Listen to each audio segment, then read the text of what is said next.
Buck and I are members of a rather exclusive fraternity, along with Steve Lawrence, who's here, our correspondent from the Ithaca Times. The Ithaca New York Times. And Buck and Steve and I have all had our own brushes with mortality. So we formed a little support group called the Grateful Not Yet Dead Gang. And we're open to applications if anybody else feels like they should be part of the Grateful Not Yet Dead Gang. These people look like they should be. But the average age today is somewhere a little north of 70, I think. Thank you, Sarah, for keeping it down. Again, I appreciate Buck's friendship, especially in his hospitality. So we came for this ceremony to transplant home plate right here, which comes from the 1969 season, the amazing Mets World Championship season, and at Shea Stadium, the not the original home, but the home of the New York Mets when they went on to win the World Series. And some of you may recall, it was quite the dramatic World Series because the Mets had been just a terrible team for their first several years. And then, seemingly out of nowhere, they came along and swept through the National League and then beat the Baltimore Orioles for the World Championship of 1969. And to bring us to the story of how this home plate came into my possession, you have to kind of get the context of what else had happened just a month before this late September 1969 triumph of the Mets. What was the great cultural event in America that took place just a month before that? Woodstock. Steve Lawrence was the first one out of the gate. Your door prize today. Oops. Whoa! Your door prize is a pack of baseball cards. Thank you. Give me those. So Woodstock had taken place just a month before the Mets tickets for the World Series went on sale. And that sort of, the ethos of Woodstock permeates this story of how I came to possession of this home You plate. kept your clothes out, didn't you, David? I mean, we're not going there, are we? Security? I've got a heckler here. So, I was at Cornell in September '69 when, following the Mets passionately, and the news came out that general admission tickets would go on sale at 9 a.m. on Thursday. And I'm seeing this at Cornell on Wednesday morning, and I just know in my bones that I have to be there tomorrow morning at 9 o'clock to get my tickets to the World Series. So I get in the car. I was part of the privileged class at Cornell. I had my own automobile. Got in the car, drove down to Shea Stadium that afternoon, showed up with my sleeping bag at Shea, and there was already several dozen fans there, all with their sleeping bags out, and I took my place amongst the crowd. And being the Woodstock era, there were a few guitars, people were singing, you know, for it's 1, 2, 3, what are we fighting for? Next stop is Vietnam. So people were singing, playing guitar, and at one point, somebody taps me on the shoulder, and I look over, and he hands me one of those funny little cigarettes. It's got the sweet smoke coming out, and I figured out what to do with it, and then I tapped the guy on my left and passed it off to him. Now, I do know I have a couple pastors in the crowd, so I just want to say this all happened before I met Jesus. Just want to make sure you guys know that.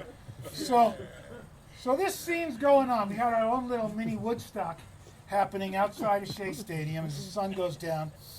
And at one point, somebody who I'd befriended says to me, "Hey, we found a gate onto the field that has a chain and a lock, but it's just wide enough that you could sneak in through the gate. Well, this sounded pretty interesting to me. So I got up out of my sleeping bag and followed this fella. And sure enough, I get to the gate, and there's a few people, sneaking through this gate. And next thing I know, I'm out on the outfield in the darkness with only those like airplane lights. You know how it was next to LaGuardia and the planes came down. So it had those big flashing red airplane lights. And that was the only light. It was like strobe lights, like this red strobe light. And I'm on the outfield. And I've already been somewhat impaired before this happened. And I see these stealthy figures running across the outfield in the darkness. And they're carrying something under their arms. What do you think it was? Bases. Well, who said the bases? The bases. Jim, you got. Your arm is not what it used to be. That's not what it used to be. So Where's the thumb ball? it adds a whole new meaning to the phrase stealing bases. So they're running across the outfield and out the gate, and so I wander over, and the bases are all gone by now, but there's a cluster of people hanging around home plate, and they're trying to figure out how to get home plate out of the ground. As you can see, this thing is spiked in deep, and they're digging with their fingernails. And I said, this is never going to work. So I look over to the dugout, and in the dugout I see there's a broom and a rake. I said, I could do something with this. So I bring out the rake and the broom, and I rake around a little bit, and then I get the broom at the handle of the broom, and I put it under. I put it under like right there, and I pop it out. I leverage the thing, and it comes out of the ground. And all these hippies standing around go, it's yours, man. Take it away. Oh, wow. So I grab home plate, and I become one of those stealthy figures running across the outfield with home plate. And I sneak through the gate, and I go out to the parking lot, open the trunk of my car, put it in, and slam down the hood of my car, the trunk of my car. And I'm thinking, what the heck just happened? What did I do? So I figured the best thing I could do, the best thing that I could do is to just go back to my sleeping bag and wake up in the morning and see if this really happened or not. So I climb back in my sleeping bag and I drift off to sleep. And it's about 2 or 3 o'clock in the morning when I hear people are like running by me. You know, people are hustling. I'm looking up. Everybody's going in the same direction. So I holler out, where's everybody going? And this guy yells back, says, we found a gate to the field. It's wide open. We're all going in. So I get myself out of the sleeping bag. Round two. Round two. I go back out onto the field, which by now is full of hippies everywhere. They're all over the field. And some of them have like found the hoses that they spray down the infield, and they're having this giant water fight on the infield. And meanwhile, in the background, you know the carts that they drove the pitchers in back in the day? They come from the bullpen to the mound with these carts, and there's like a whole clown car full of hippies riding around in the outfield with this car. Those hippies. And I'm just stunned by this whole thing. So I wander around for a while, and finally, at one point, all the lights go on, and we all take this deep breath, like the jig is up. We're dead now. And all of a sudden, we hear this cackle from up in the press box area. and there's a guy flicking the light switches on and off. So somewhere around then, that we heard the sirens, and I'm thinking, it's time to get out of here. It's time to get out. So I go running back towards the gate, which by now is just swinging wide open. And I run out of the gate just as this police car shows up. And these two cops, New York City's finest, the two cops jump out of the car. And I figure, I'm dead meat. They're going to tackle me. But they just look, because behind me, there's this mob of hippies all running out. And the cops just look at each other, shake their heads, and they wait until everybody's out and reinforcements could come, and they cleared the field, locked the gate back up.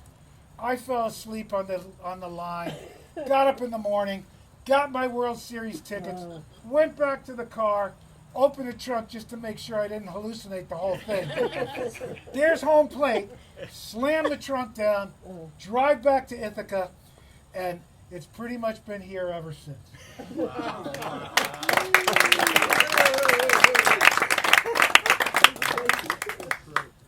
Most people probably know the significant backstory about your connection to the Mets, but just in case. Yeah. Can I suggest before you do that you move that about 1.5 feet forward? So I don't trip on it. Yep.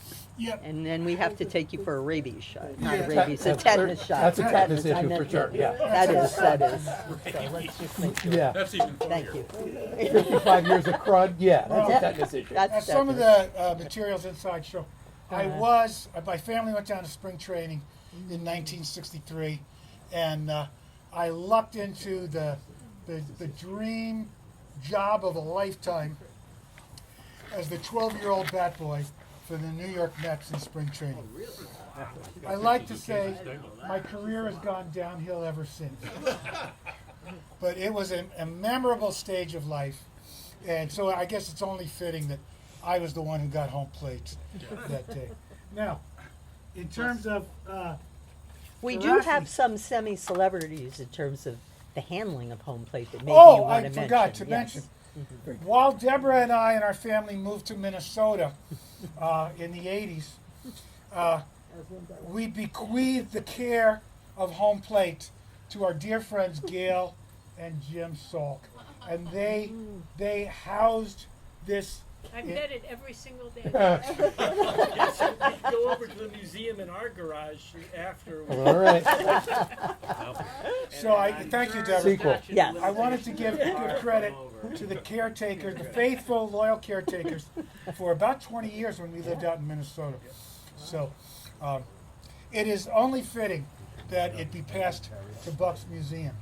And stay in Ithaca in perpetuity. Last thing before we break, unless anybody else has comments. look at this, we got a hornet crawling up it right now. I think somebody's upset about getting moved. Yeah.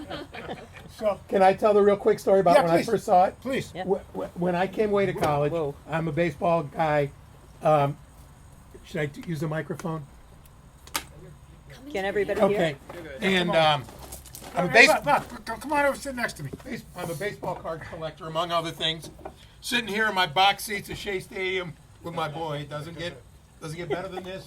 With the left field foul pole screen and the subway sign with bullet holes in it, establishing its authenticity from Willet's Point.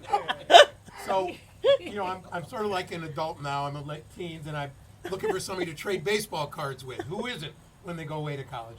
So I take out an ad in the Good Times Gazette, which is now the Ithaca Times, looking for somebody to trade baseball cards with. I got 3 responses, one of which is from a guy who lives in a log cabin on Curtis Road in Danby. So it was on a Saturday morning in the fall of '73 when the Mets were making their run to the World Series, not unlike this day, 51 years later. Now the difference of 51 years is like 1922 to 1973. So that was like, what, Warren Harding's presidency? Anyway, so I drive up to this guy's house and I go, this guy must be an interesting bird. He lives in this log cabin here in Danby, New York. And I go out front and there's this home plate. Is that? I don't want him up your I don't want him up your pant leg. Well, hey, this could be exciting compared to. Never mind.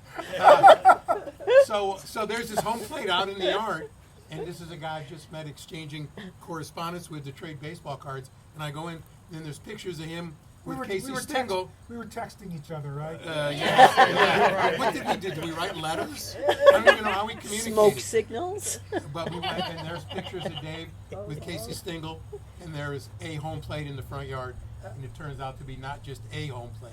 So I look at this from when I first laid eyes on it, 51 years old, maybe plus or minus, almost to the day, and I assure you that it will be loved and treated extremely well. So I wanted to throw in my part of the story. Thank you, bud. Can I add Please. one more element to that is that I remember that home plate at Harry Brule's cabin in Danby where Deborah and David were living at the time. And that's the time when they got married there as well. They're now coming on 50 years. Is that right? Like That's right. soon.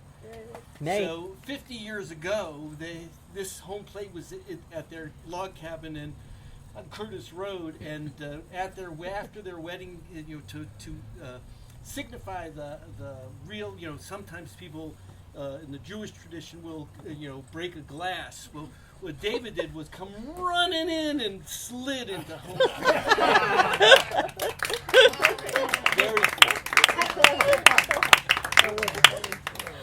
Well, just in case anyone has any doubt that this is a true story and not something that I made up, as you know, I don't have much of an imagination, so I had to tell this in true form. I've dug out an article from the September 27, 1969 sports section of the New York Times. I have copies for anybody who would like one. I would like one. And it's titled, with pictures, it's titled Metsomania. Young fans get tickets after a night-long vigil and unscheduled romp in Shea Stadium. And it reads thusly. More than 100 young Mets fans stormed the bastions of Shea Stadium early yesterday morning, tearing up the turf, dancing in a snake line, and chanting, "Shea belongs to the people." Officially, they were there to buy grandstand tickets for the Mets playoff. A watchman tried half-heartedly to stop the procession, but he realized it was no go. The kids had taken over. In a wildly careening pitcher cart, they rode around the infield, yelling, "We're number one," while others wet each other down with hoses and jumped up and down in the stands. A few of the happy liberators managed to turn on the stadium lights, whereupon the playing field burst into blinding light. Simultaneously, another bunch commandeered the broadcasting booth and proceeded to announce an imaginary World Series. The youths had waited online outside Shea since Wednesday night, and by morning, their exuberance could no longer be contained. As one teenager told the United Press International, "We couldn't take it anymore. It was just too much, being so near to the real thing." He said that he wanted to run on the outfield that his heroes had run over. So, there you have it. True story. Backed up by the paper of record, which, of course, is the other paper. Yeah, of right, record. right. I didn't realize in 1969 that many people had bone spurs. So the ceremony is over. Once again, I thank you for being here. Buck thanks you for being here. That's all they said, folks. Yeah. Oh, that's awesome.